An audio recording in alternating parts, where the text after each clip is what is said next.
Hey guys, welcome to the channel. Today what we're going to be going on with is I'm going to be putting on my Marshal Berthier's hat and issuing orders to the various French field commanders for the upcoming battle that is part of the 1813 campaign. So these orders are for the French commanders. So hopefully only the French commanders will watch them that are actually fighting the battles. Those guys that are playing, that are involved in the battles from the perspective of the Swedish or the Russians or the Prussians, they'll do the right thing and they won't watch this because that will give them an insight into the battle plans that the Emperor has formulated for this game. But if they do, well, it is what it is. I'm doing this mainly because I just want to give you, the viewers, an insight to how we go about fighting these battles across multiple YouTube channels in three and a bit different continents. So it's, yeah, like I said, it's a peek behind the curtain. So with that said, we're going to crack on. I'll now hand over to Marshal Berthier, who is it's about 6 o'clock in the morning. He's gathered in Prince Poniatowski from 8th Corps, Generals Mouton and Lauriston, who will be commanding the 5th Corps, Marshal Mortier commanding the Imperial Guard Corps, and General Mason, who is commanding the detached 30th Division from 5th Corps. So let's get on with the orders. Good morning, gentlemen. Thank you for your attendance to this orders brief. Not that you had much choice in the matter.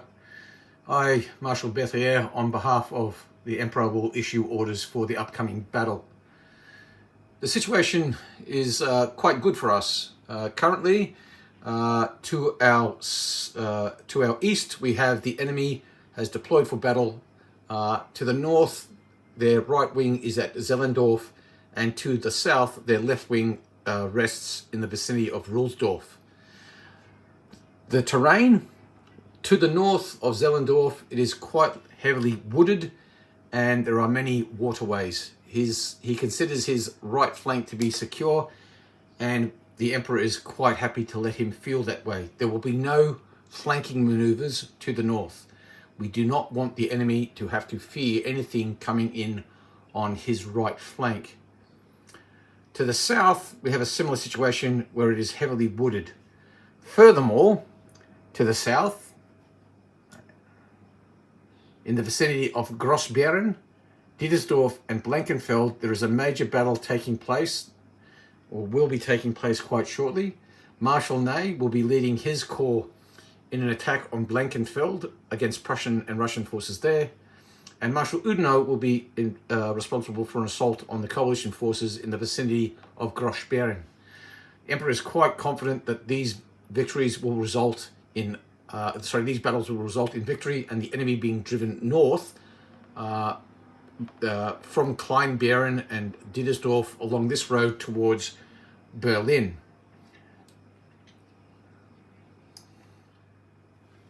Consequently, the Emperor is confident that he will be able to repeat his great victory of Jena Austadt and totally crush two Prussian armies fighting on separate battlefields.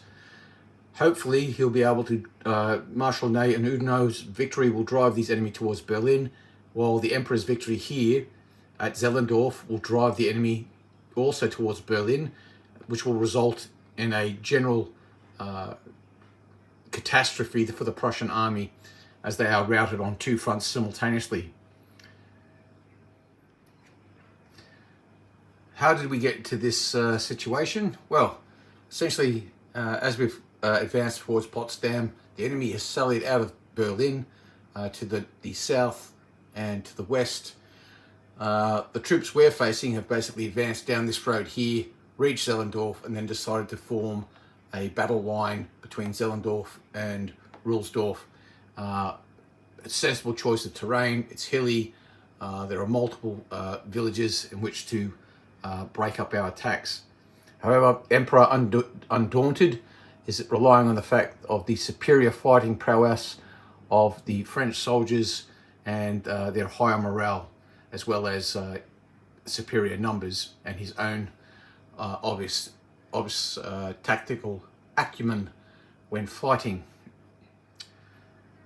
Mission is for us at this battle to completely rout the coalition forces and then march onto Berlin, seize the Prussian capital, and knock both Sweden and Prussia out of the war.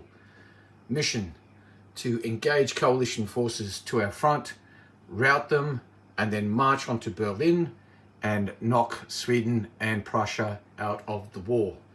Execution: this will be done by a tri-corps attack to our front, with each corps commander being given individual but mutually supporting objectives. Scheme of maneuver. The battlefield is going to be divided into 4 areas of responsibility: the northern sector, the northern central sector, the southern central sector, and the southern sector. The northern sector will be the responsibility of General Poniatowski and his Polish 8th Corps. The northern central sector will be the responsibility of 5th Corps. The southern central sector will be the responsibility of the Imperial Guard Corps, and the southern sector will be a divisional area of responsibility, and that area will come under the command of General Division Maison. General Division Maison, you will obviously be commanding your 30th Division, but you will also receive a brigade of Young Guard Infantry, a brigade of Guard Cavalry, and the associated artillery attached to them. The Emperor's intent. Essentially, what he wants to see happen is General Maison, you are to, as a minimum, hold the Russian forces that are from Windsgeroden's corps in the vicinity of Ruhnsdorf. If you can destroy those Russian forces there, you are encouraged to do so, but as a minimum, you are to hold them in place. Prince Poniatowski, similar for you. As a minimum, you are to hold the Swedes in position, but if you can defeat them, it is preferable that you drive them away from the road that leads to Berlin. So if you can envelop them on their right or their northern flank and push them towards the center, that would be preferable. However, you only need to hold them. Why? Because the Emperor's intent is to destroy the enemy in the center. Essentially, 5th Corps, you are to attack aggressively, but avoid being involved in an attritional battle around the village of Teltow and the smaller hamlet to the east. Avoid getting involved in assaults onto built-up areas. This will result in heavy casualties that are not necessary. The guard that you have been given are to be used to exploit a victory, not to create one for you. Marshal Mortier, his mission is to also to destroy the enemy directly to his front. Marshal Mortier has the advantage of not having to deal with extensive built-up areas, and because he has the Guard Corps and lots of high-quality Guard Cavalry, it is expected that he will break through rather quickly.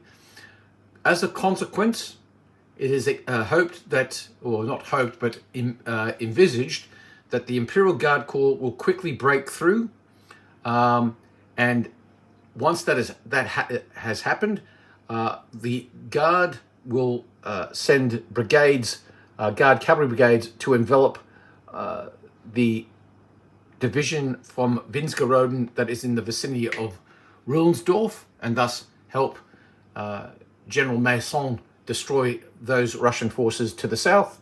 He will also send cavalry to the north to link up with any breakthrough that might be affected by 5th Corps. This should effectively destroy Bulau and Winzergeroden's corps, and at that point, Mortier's 5th Corps, any troops that break through will drive quickly to the northeast and sever the line of retreat for the Swedes. In short, the Emperor's intent is to destroy Prussian and Russian forces, but to capture as many Swedes as possible. For political purposes, the Emperor would like to capture rather than kill all the Swedes. But the Prussians and the Russians, gentlemen, they are fair game. Do to them as you see fit. Now, to assist you in your individual missions, you have the following attachments to your corps and General Maison to your division. Each corps and or division will receive a brigade of Young Guard infantry, a brigade of Guard cavalry, and the associated artillery that comes with them.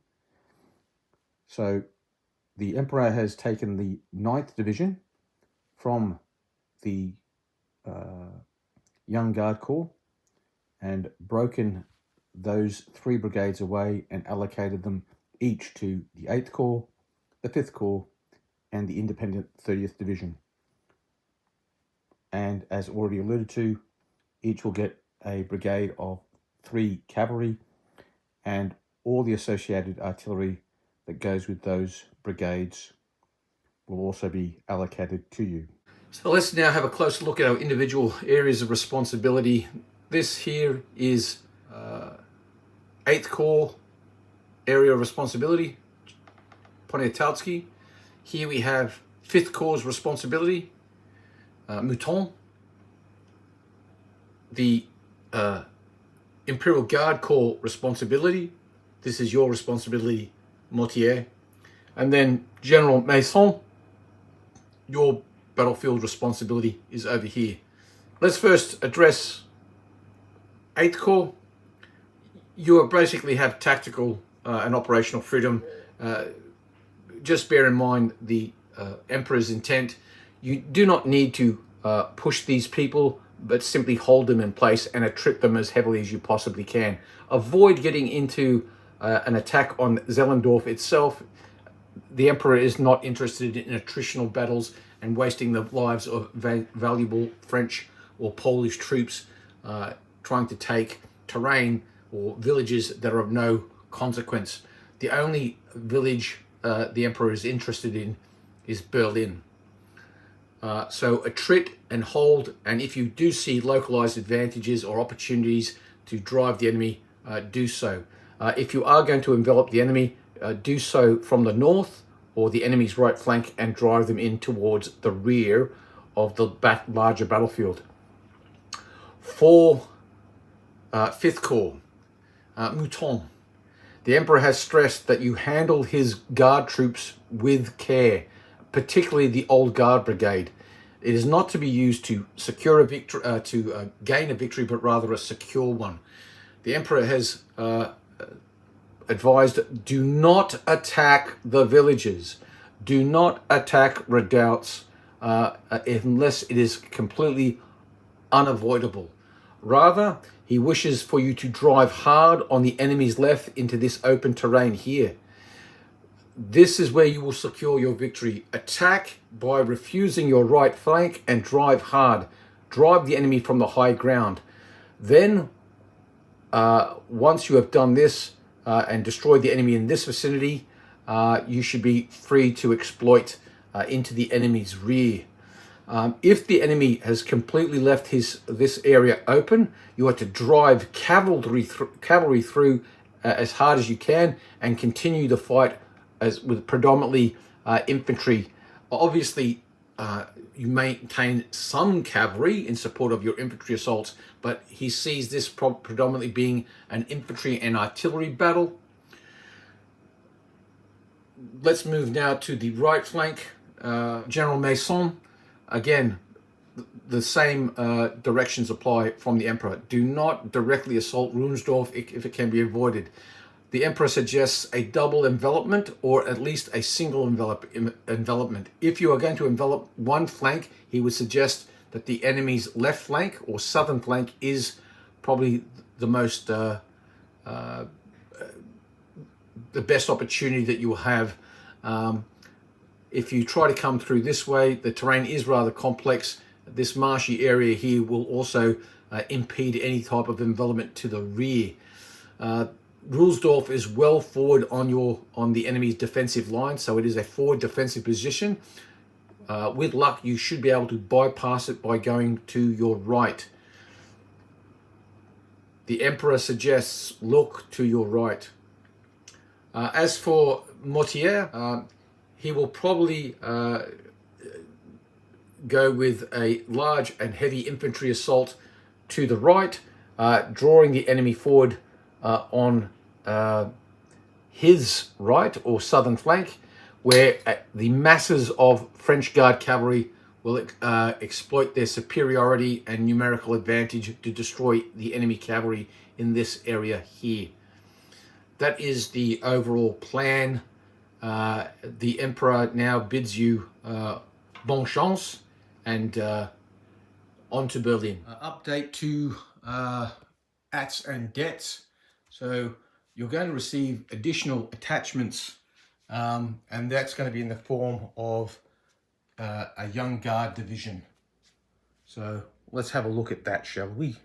Now, as mentioned before, each corps and division, so other than the Imperial Guard Corps, from the Young Guard Corps, each corps, the 8th Corps, the 5th Corps, and the 30th Division has been given a brigade from the Young Guard's 9th Division. So this one here to Mouton, this one here to General Division Maison, and this brigade here to Poniatowski.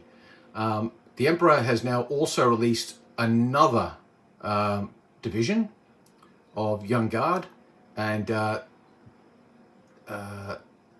so these guys, so you currently have the 9th Division allocated, but the 8th Division is also being allocated. However, these brigades, this 1st, 2nd and 3rd Brigade of the 8th Division, these will only be available to the various corps and divisions if you suffer a subquipe or dispersal of a brigade.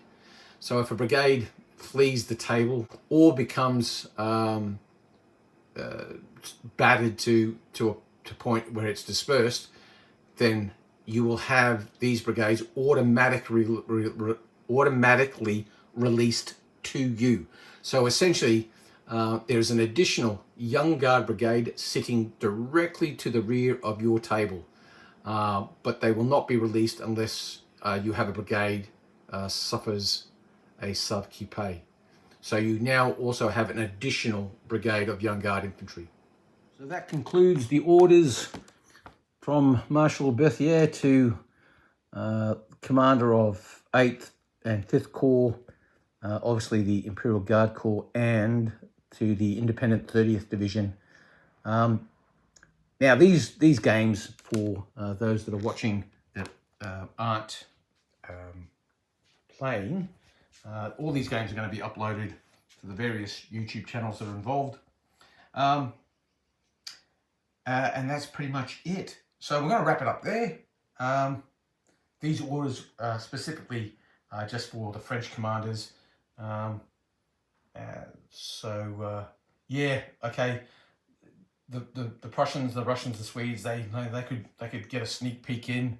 Maybe they've got spies in our ranks, but hopefully those that are playing as actually playing the games, that as the Swedes, the Russians, and the Prussians, they'll do the right thing and behave in an honourable manner, and they won't watch this video.